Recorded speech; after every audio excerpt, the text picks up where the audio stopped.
Greetings, Assassins! My name is Simon, I'm Associate Game Director on Assassin's Creed Shadows, and today we're gonna go through a comparative gameplay walkthrough showcasing both stealth and combat for our two protagonists. You ready? Set? Parkour down! We start off playing as Naoe as she approaches Nijo Castle in the city of Kyoto. We're also playing in the new immersive mode, which means everyone in Japan is speaking their own native language, but everything is subtitled. Give that mode a try, it's pretty cool. Like any castles in the game, this place is full of gear and resources ripe for the taking, and we are free to go about it any way we choose. And so we choose to eliminate this poor Ashigaru soldier. Don't worry, he's with the bad guys. Okay, let's observe our surroundings and get our bearings.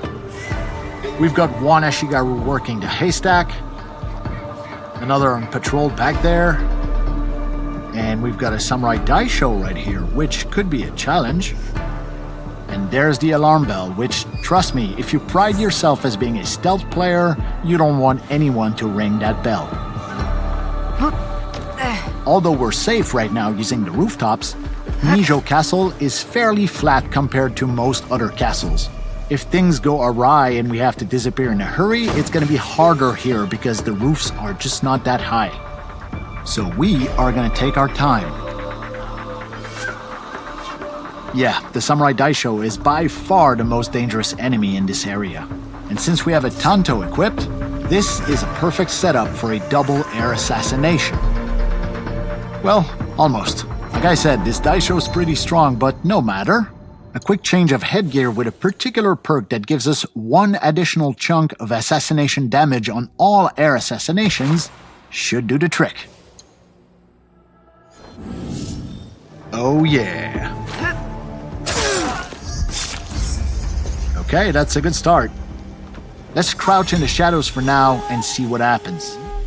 Vanishing in the shadows only works whether you're crouched or prone, so keep that in mind.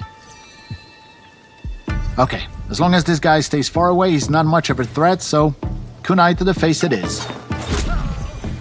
And while this other guy is busy reloading his Teppo rifle, we go up, and he goes down. Beautiful. Okay, moving on to the next section. Using Observe Mechanic once again, we can see that there is quite a lot more enemies here. A few Ashigaru, a sniper, a couple servants, but I think we have a pretty obvious next move right here. Next customer, please. There's a lot of open space right in front of us, and it will be hard to close that distance without being seen. Perfect opportunity to call upon our ally Genojo and some of his exploding tricks. Okay, time to go to work. Tanto and Hidden Blade combo, baby. Oh, looks like we spooked a servant here. Now, these guys won't really fight back, but if they spot you, they will try and find some reinforcement and bring them back to the area they saw you in. But since we have no intention of staying here, this guy is not an immediate threat. So let's just use Eagle Vision and scout the house ahead. Orange are servant and red means military archetypes. Let's make the most out of the shadows here and go around the problem rather than through it. We're probably bypassing a whole lot of loot opportunities right now, but it's the Samurai Daisho we're after, and so it's the Samurai Daisho we're gonna get. Wait, is this guy gonna... No. Okay, we're good. Now, about that Samurai Daisho. Let's use a high-risk tactic here. We're gonna whistle him over to attract him to this shoji door, and using the katana... This is guaranteed to get attention from the outside, so let's disappear out of view and see if anyone shows up. Never stood a chance.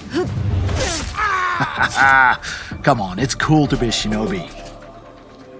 Alright, quick use of the grappling hook to get back to the rooftops. Oh, somebody saw us. Down, boy. And with two sections of Nijo Castle cleared for now, let's make our way towards the Tenshu, which, if you don't know, Tenshus are the biggest, tallest, most impressive structure in any Japanese castle. Word of caution though, the area at the base of any Tenshu is generally very well guarded. This is where the good stuff is. But Simon, I hear some of you say, we know already about Naoe's cool shinobi assassin moves. What we want to know is what, if anything, does Yasuke bring to the stealth experience? Fair enough, let's take a look at Yasuke.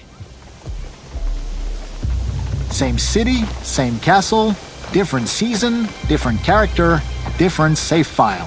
For all intents and purpose, we're restarting the whole thing using Yasuke with a purpose-built stealth and archery setup.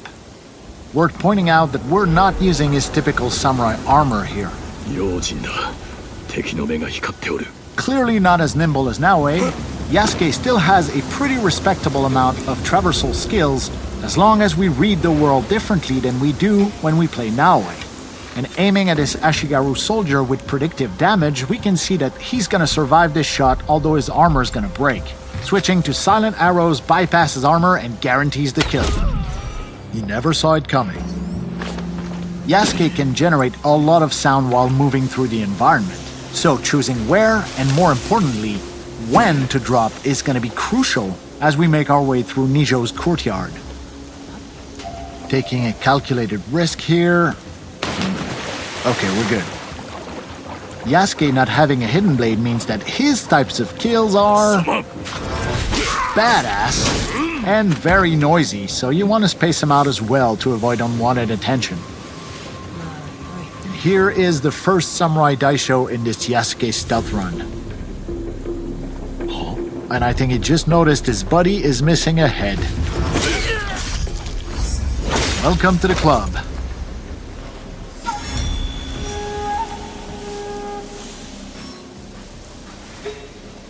Oh.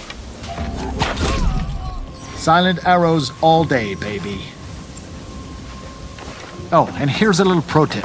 Yasuke's arsenal of weapons mostly relies on the same type of stuff that most samurai would have stockpiled in military setups. So little guard towers like this are always full of arrows and bullets for Yasuke to plunder, making his particular stealth playstyle much more generous than Naoe's more limited and cautious shinobi tool approach.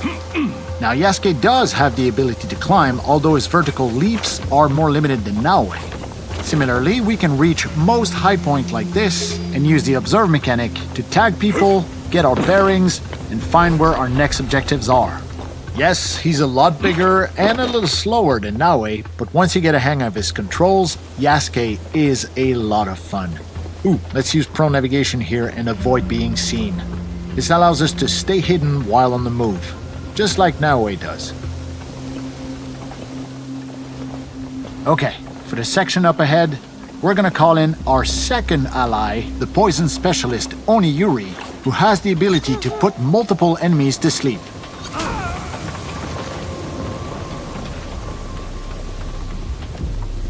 Yeah, no poison for you. Courtyard clear. Time to move into the house. Little fun fact about Oniyuri's poison clouds, they will affect any other enemy who investigate those bodies and will also make them fall asleep.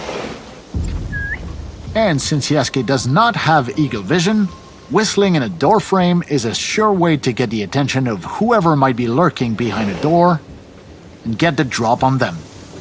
Hi.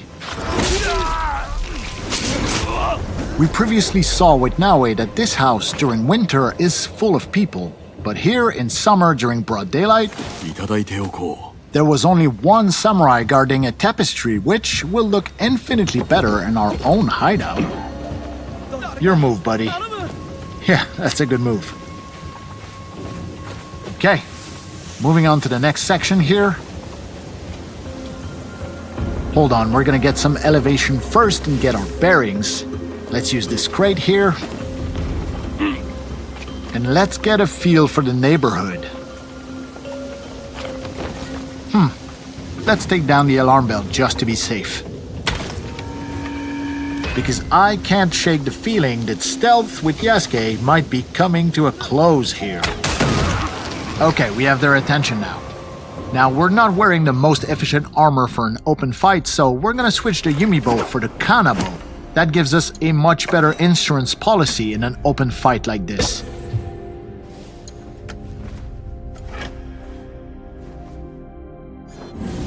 Okay, let's go get it.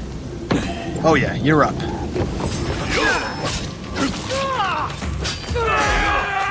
That's one down. Here. That's two. Whoa. Yeah, you should have made that shot. That is three down. And I think it's Kanabo time, baby. This thing hits hard, but it is slow, so we have to be precise here. Give me some space, will ya? The next few hits are gonna be critical here. Oh. Backbreaker ability. Nicely done here. Now, each area in this castle is its own little gameplay pocket. So as long as no one rings the alarm bell, it means that other nearby pockets will not interfere, even when we opt for open combat like this. Time to switch back over to Naoe and see what a more aggressive open combat playstyle looks like with her. First thing first, we gotta switch up our loadout and use perks that are more conducive to that playstyle, such as this headband that allows us to vault over an enemy when we sprint at them in open combat. Let's switch up our outfit as well while we're at it. Yeah, we don't have a good perk reason to equip this right now, but I kinda like this one, so life's about taking risks, man. And we're also going to swap the Tanto Hidden Blade combo in favor of the more versatile Kusarigama. Oh yeah, this one has 60% increased damage over distance. Okay, let's put that to good use. And I think I see our first victim here. Whoa, whoa, whoa, whoa, whoa. Okay, that must be a servant. Gotcha.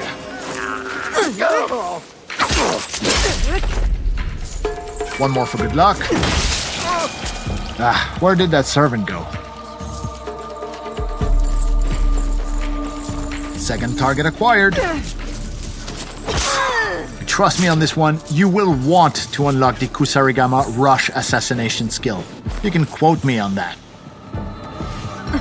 Quiet approach here, and down he goes. Observe mechanic. This identifies a secondary target we've been tracking for a while now. Wait, yeah, it was a servant, because we can see them coming back with a bunch of reinforcements. So we're gonna dispatch Yaya to take care of that distraction. She should have no problem dealing with these two grunts. I mean, I think. Yeah, she's got this. Okay, here we go. Pull the trigger too fast on this one. Deflect plus manual vault over, but with this headband perk we got on, we just have to sprint at the enemy and it auto vaults over. Nice little perk. Whoops, sorry about the barrels. Ow! Hup. Yo, I'm over here. And catch. Okay then, have some of this.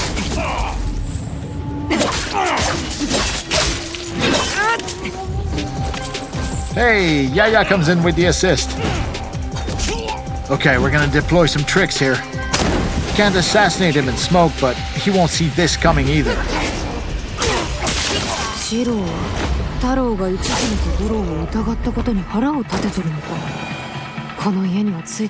Yeah, you tell me. Don't worry, it'll all make sense once you get your hands on the game. For now, let's take a look at the very top of this Tenchu where this white dot represents the unique Samurai Daisho chest from this castle. Using the grappling hook, it's pretty easy to hook up on those large overhangs and make climbing the exterior of a Tenchu pretty much a breeze for Naoe. That being said, we're bypassing quite a few loot opportunities right now. There is more than 30 unique castles in the game, and each of them comes with their own Daisho chest, which only unlocks once you deal with all the Samurai Daishos stationed within that castle. We're not talking about random loot drops either. Every single daisho chest contains bespoke, handcrafted, legendary gear, either for Naoe or Yasuke, all of it some of the best loot you'll find anywhere in Assassin's Creed Shadows. Let's have a look at the beautiful skyline of Kyoto on a brisk winter morning.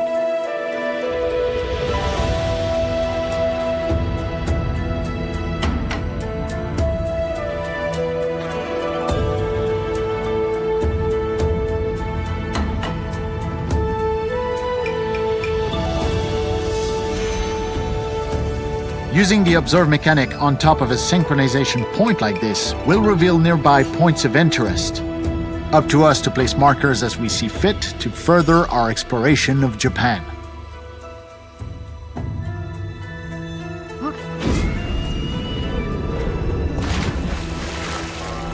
Okay, so we've seen both Naoe and Yasuke's stealthier sides, and we've seen what aggression looks like for Naoe. Now, let's switch over to our samurai and see what we can muster from a full frontal aggressive assault with Yasuke. Once again, it's time to shake up our loadout with much more aggressive weapons. Okay, first we're gonna pick the Naginata here, which is excellent for crowd control. And because stealth will not be an option here, let's use the Teppo rifle for maximum range efficiency as well. We expect stiff opposition here, so using a full-on armor set with a perk that allows Yasuke to parry unstoppable attacks makes a whole lot of sense. And to literally cap it off, a matching samurai helmet with a perk that deals 50% damage on parries. Look, I don't want to jinx it, but I think we got this. Okay, are we ready? Knock knock. Yep, you're done. Oh ho ho ho!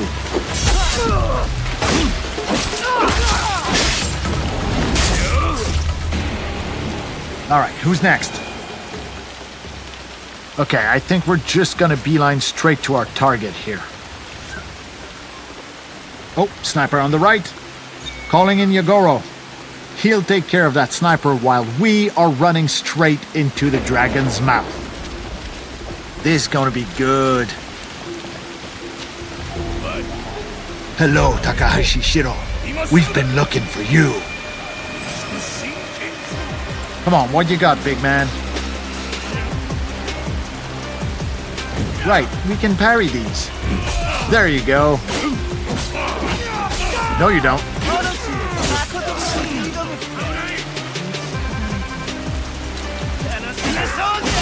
He's down. It's you and me, pal. Armor break. So now that he has no armor, we're chipping away at his health. And here we go.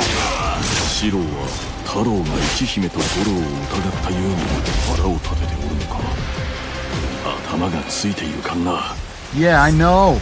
People will just have to untangle that mess for themselves. Okay, not bad. Here's to a job well done. 2 daishos dead and 1 secondary target off the board. Now, we've seen Naoe climb the exterior of a Tenshu with ease and agility, but when it comes to Yasuke, sometimes it can be easier to just take the stairs and climb all the way up. You'll find plenty of loot, the occasional straggler, and most awesome of all, you'll be able to enjoy our fantastic sound design. Just listen to that rain.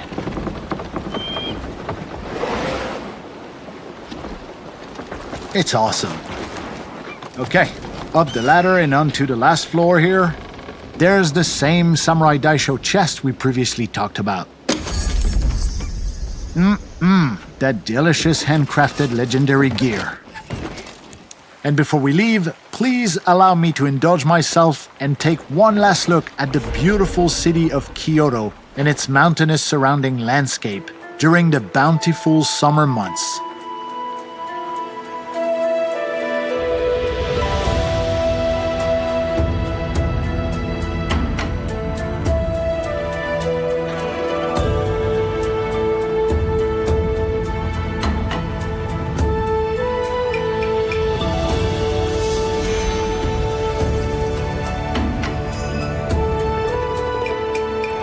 This concludes our comparative gameplay walkthrough for stealth and combat between Yasuke and Naoe.